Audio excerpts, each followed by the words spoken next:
ಈ ಆಸ್ತಿಯಲ್ಲಿ ಮೂಲೆ ನಿವೇಶನ ಅಂದರೆ ಏನು?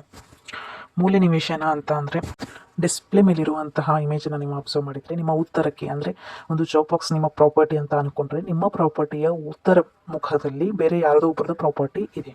ಸೊ ದಕ್ಷಿಣ ಭಾಗಕ್ಕೆ ಅಂದರೆ ಸೌತ್ಗೆ ನಾವು ಗಮನಿಸೋದಾದರೆ ಅದರ್ಸ್ ಪ್ರಾಪರ್ಟಿ ಅಂದರೆ ನಿಮ್ಮ ಪ್ರಾಪರ್ಟಿಯ ದಕ್ಷಿಣ ಭಾಗಕ್ಕೆ ಸಹ ಬೇರೆಯವರ ಪ್ರಾಪರ್ಟಿ ಅಥವಾ ಬೇರೆಯವರ ಪ್ಲಾಟ್ ಇದೆ. ಅದೇ ನೀವು ಪೂರ್ವಕ್ಕೆ ನೋಡೋದಾದರೆ ಪೂರ್ವಕ್ಕೆ ಸಂಬಂಧಪಟ್ಟಂತೆ ನಿಮ್ಮ ಆಸ್ತಿಯ ಪೂರ್ವ ಭಾಗದಲ್ಲಿ ಒಂದು ರಸ್ತೆ ಹಾದು ಹೋಗಿದೆ.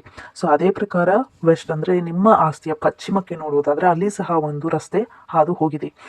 ಈ ಪ್ರಸ್ತುತ ನಿಮ್ಮ ಪ್ರಾಪರ್ಟಿಗೆ ಸಂಬಂಧಪಟ್ಟಂತೆ 2 ರಸ್ತೆಗಳು ಇದ್ದರೂ ಸಹ ಆ ರಸ್ತೆಗಳು ಅಪೋಸಿಟ್ ಮುಖದಲ್ಲಿ ಇರೋದ್ರಿಂದ ಸೊ ಇಲ್ಲಿ ಎಲ್ಲಿಯೂ ಸಹ ಕಾರ್ನರ್ ಕ್ರಿಯೇಟ್ ಆಗೋದಿಲ್ಲ.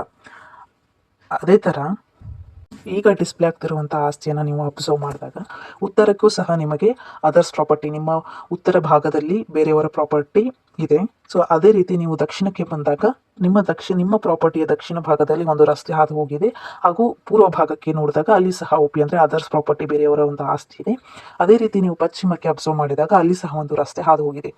ಪಶ್ಚಿಮಕ್ಕೂ ರಸ್ತೆ ಹಾಗೂ ದಕ್ಷಿಣಕ್ಕೂ ರಸ್ತೆ ಅಂತಂದಾಗ ಅಲ್ಲಿ ಒಂದು ಕಾರ್ನರ್ ಕ್ರಿಯೇಟ್ ಆಗುತ್ತೆ. ಸೊ ಆ ರೀತಿ ಕಾರ್ನರ್ ಕ್ರಿಯೇಟ್ ಆದಾಗ ಅಲ್ಲಿ ಕಾರ್ನರ್ ಪ್ಲಾಟ್ ಅಂತ ನಾವು ಹೇಳ್ತೀವಿ. ಸೊ ಮೂಲೆ ನಿವೇಶನ ಈ ರೀತಿ ಕಾರ್ನರ್ ಪ್ಲಾಟ್ಗಳು ಇದ್ದಲ್ಲಿ ನೀವು